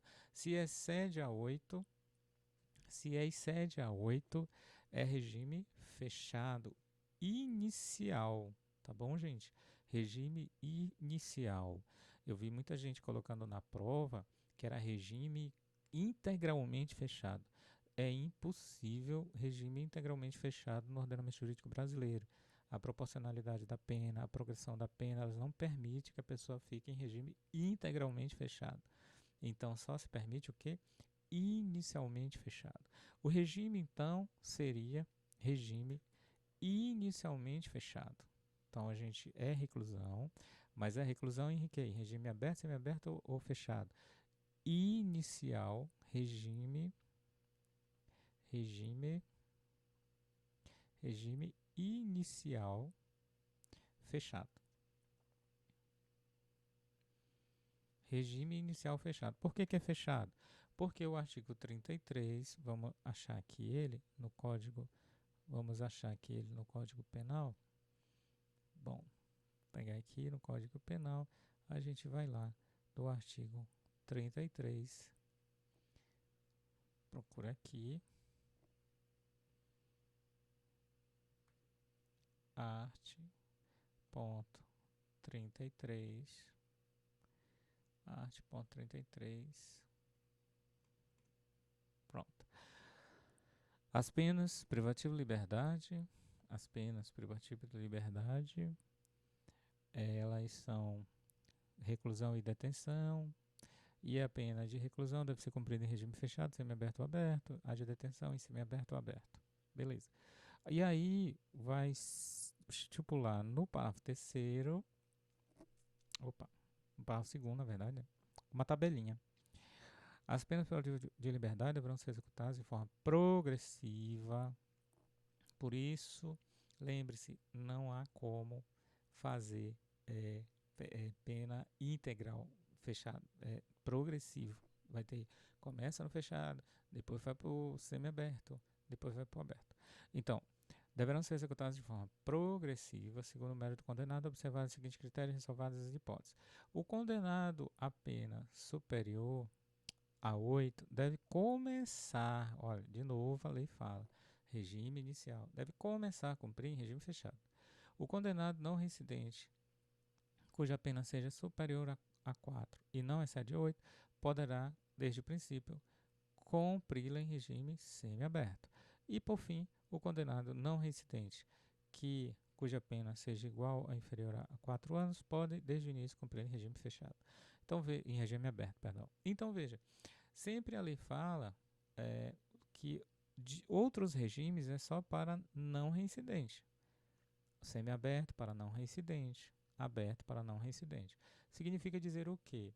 Interpretação lógica. Se ela não fez essa ressalva, ela quis dizer que os reincidentes sempre vão começar em regime fechado. Preso reincidente sempre vai começar em regime fechado. Beleza, né? Então aqui eu estabeleci a dosimetria da pena e estabeleci também o regime inicial fechado de acordo com o artigo 33 do Código Penal. Beleza, né? Então, a minha pena ficou em 12 anos de reclusão. Vou botar aqui no nosso quadrado. 12 anos de reclusão em regime inicial fechado. em regime inicial fechado. Vamos lá para a questão. A questão dizia o quê?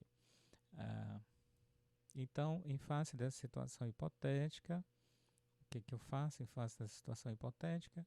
Em face dessa situação hipotética, elabore o cálculo da pena, pena base, intermediária e final. Nós fizemos o cálculo da pena, pena base, intermediária e final. Isto é, a dosimetria da pena. Exatamente, nós fizemos a dosimetria da pena, que era necessário e suficiente para a reprovação do crime. Observando as circunstâncias do artigo 59. Nós observamos todas as circunstâncias do artigo 59. Não tinha nenhuma negativa, nós analisamos ela e consideramos não ter nenhuma negativa e passamos para a segunda fase, atenuante e agravante. Encontramos em conflito duas agravantes e uma atenuante, e aí prepondera uma circunstância, que no caso é a menoridade. E aí nós responderíamos aqui, né? Em face da situação hipotética, qual é a pena? Então nós responderíamos 12 anos de reclusão. 12 anos de reclusão.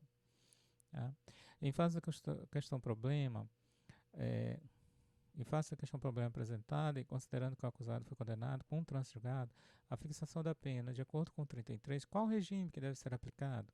Bom, a gente viu que é o regime fechado. Em face da questão problema apresentada e considerando que o acusado foi condenado com trânsito julgado, na fixação do regime inicial, é possível aplicar a detração? Gente, o que é a detração? Detração é diminuir o tempo que ele ficou preso provisoriamente. Só que se a gente observar aqui no enunciado da questão, se vocês prestaram bem atenção, estava escrito aqui, respondeu o processo em liberdade. Ora, se ele respondeu todo o processo em liberdade, não tem o que fazer a respeito de detração. Tá? Então, neste caso específico, não é aplicado a detração. Ó. Não se aplica a detração, pois o réu respondeu o processo em liberdade. Pronto, não há detração. Em face da questão problema, e considerando que o acusado foi condenado com trânsito julgado, é possível que o acusado cumpra a pena em regime integralmente fechado? Não. Não é possível que o réu cumpra a pena em regime integralmente fechado, pois a lei fala que o regime é da progressividade, ou seja, começa com um regime mais grave e termina num regime menos grave. Então não se pode ter integralmente fechado. A situação narrada é considerada um crime hediondo? Bom, se é considerado um crime hediondo, a gente precisa fazer uma análise da legislação do crimes hediondos. Então, você abre aqui, Lei dos Crimes Hediondos, Lei dos Crimes Hediondos, e aí você pergunta se o artigo, aqui, ó, abre aqui a Lei dos Crimes Hediondos, e você pergunta se o estupro de vulnerável é crime hediondo. Então, homicídio roubo que mais? Extorsão, estupro. Olha, estupro e estupro de vulnerável, que é exatamente o que a gente está estudando, que é o nosso caso de exemplo. O estupro de vulnerável. O estupro de vulnerável, 217A, caput, os parágrafos 1º, 2º, 3º e 4º. A gente só precisa do parágrafo 1º, né, que é o nosso caso. O estupro de vulnerável é, sim, crime hediondo. Então, você responde aqui a nossa pergunta. Na situação, sim, pois a lei dos crimes hediondos prevê tal hipótese. Pronto, prevê tal hipótese.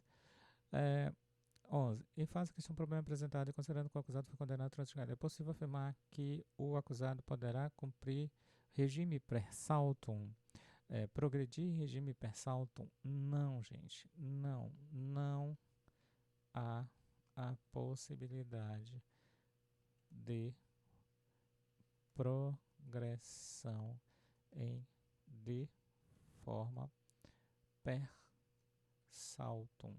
Não pode.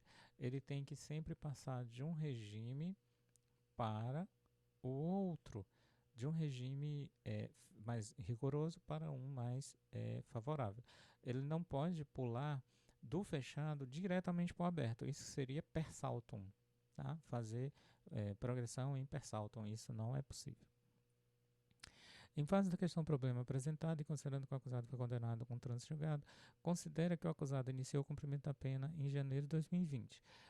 Quando é possível afirmar que poderá progredir o regime cumprido 16% da pena, justifique. Gente, é o seguinte, como é crime hediondo, e você viu que este é um crime hediondo, a Lei de Execução Penal, a LEP, Lei de Execução Penal, ela não ela trata os crimes hediondos de uma progressão mais grave, de uma situação mais grave. Então você veja que o artigo 112 da LEP, que é o que fala sobre a progressão, a tabelinha de progressão de regime, cadê? O artigo 112, bora ver se a gente acha aqui o artigo 112, pronto, aqui, 112. Ela sempre fala de uma situação mais grave de progressão para quem é crime hediondo, tá? Ele só conseguiria progredir 16% se ele fosse primário. Não era o caso, ele já é reincidente. Então você esquece essa ideia de progredir com 16%. 20% ele iria ter se ele fosse reincidente em crime cometido sem violência à pessoa. Também esquece, porque estupro é com violência, entendeu? Nesse caso, não teria como você ser beneficiado por conta dessa. Deixa eu botar para cá. Deixa eu diminuir aqui para ver se melhora a imagem. Cadê o 112? 112. O 112. 112. Sumiu o 112. Aqui, 112. Então, voltando para nossa questão. Então, aqui não caberia. Diminuir aqui mais um pouquinho. Não caberia, então, a gente aplicar a diminuição pelos 20%, porque foi com violência, né? Deixa eu ver onde é que ele está mexendo aqui. Acho que ele perdeu aqui a nossa. Vamos ver aqui. Ele não caberia. Deixa eu ver se eu abro aqui outra janela, que essa daí ele perdeu. Não caberia, portanto, ser aplicado esse aumento por 16%, porque ele era reincidente e em crime hediondo. Reincidente em crime hediondo. Deixa eu puxar aqui o outro Código Penal para a gente escrever. Puxa aqui o Código Penal. Nesse caso, ele era. Deixa eu pegar aqui a Lei de Execução, LEP, Lei de Execução Penal. Artigo 112. Só para a gente concluir. Artigo 112. Puxar aqui, 112. Pronto. Então, não esquece o 16%, que ele não era primário.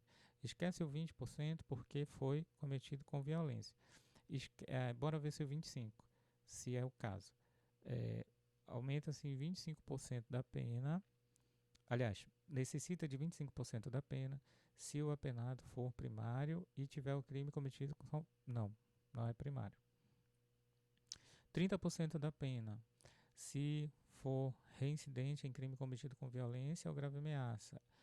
Não fala lá qual é, né? Mas poderia ser isso aqui, 30% da pena, né? 40% se o condenado fosse, se o apenado fosse condenado pela prática de crime hediondo. Se o apenado for condenado pela prática de crime hediondo e for primário, 40%, olha, crime hediondo. 50% não é o caso porque ele não era primário. Então, ele praticou um crime hediondo e não era primário. Então, progride só com 50%. 50% da pena, se o condenado for praticado por crime hediondo, com resultado morte, não teve resultado morte. Condenado por exercer o comando, também não. Condenado à prática de crime de construção iminente, também não. 60, se o apenado for reincidente em crime hediondo ou equiparado, também não. Então, eu acho que ele vai ficar aqui, né? Ele vai ficar aqui. Ou aqui, né? For cometido por crime com violência ou grave ameaça à pessoa. Vai ser ou 30 ou 40. Foi condenado à prática de crime hediondo primário. Não, ele não é hediondo. Ele foi condenado sim hediondo, mas não é primário. 50% da pena, se ele também resultou morte aqui, não teve resultado morte. Ele também não exerceu comando, também não exerceu milícia privada, 60%. Se o apenado for reincidente à prática de crime hediondo, eu não sei, porque não consta lá que ele é reincidente em crime hediondo na questão. 70% se o apenado for reincidente em crime equiparado com resultado morte. Bom, dessas interpretações aqui, a que é mais favorável para ele e a gente tem na dúvida, a gente tem que interpretar favoravelmente ao réu, esse aqui, né? Esse aqui seria 40%. Não é 16, não é 20, não é 25, seria 40%. Ele teria que cumprir 40% da pena para poder avançar. Então, é 12 anos. 12 anos, como é que você saberia quando é que ele vai cumprir a pena? Então, é 12 anos. A progressão seria o quê? Seria 12 anos. 12 anos, você descobriria ali quanto é 40% de 12 anos, né? Faria uma regra de 3 e com 40% da pena, ele teria direito aí para o semi-aberto. Semi-aberto. Aí mais 40% ele iria para o aberto, entendeu? É assim que você concluiria. Gente, então deu certo, né? A nossa aula. Espero, né, que vocês tenham entendido bem essa questão das fases de cumprimento da pena, de cálculo da pena. Revisitado a prova, espero que vocês tenham lembrado e agora entendido melhor como é que funciona todas esses cálculos. E é assim que se calcula a pena, tá, gente? Se tiveram alguma dúvida a respeito dessa aula, na próxima aula a gente entra nas questões e vocês perguntem e espero que vocês tenham entendido. Na próxima aula a gente vai trabalhar a suspensão condicional da pena e boa noite para todo mundo. Espero que tenha sido proveitosa essa aula para vocês, tá bom? Estou à disposição para qualquer dúvida, qualquer comentário, só entrar em contato comigo. Boa noite para todo mundo.